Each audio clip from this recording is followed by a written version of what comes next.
si uu u helo fursad uu ku galo xafiiska ay iduhu maamulaan, yeegii wuxuu samaystay shahaadooyin been abuur ah isaga oo iska dhigaya inuu yahay eey shaqo doon ah. Nasiib wanaag, imtixaankii shaqada waa uu ku guulaystay, sababtoo ah madaxii waraysanayay wuxuu ahaa eey weyn oo aragga ka xun, kaas oo aan si fiican wax u arkin. Madaxii markii uu eegay warqadihiisa, wax shaki ah kama uusan qaadin, wuxuuna u arkay shaqaale ku habboon.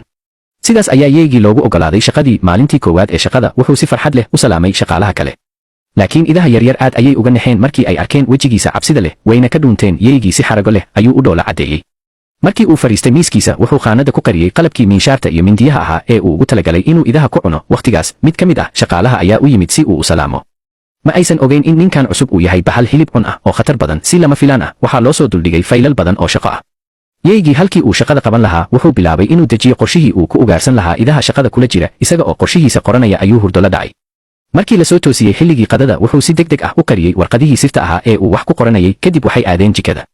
laxdii ayaa si naxariis leh ugu shubtay cunto loogu talagalay eeyaha. markii hore ma uusan rabin oo uu yaxyaxay,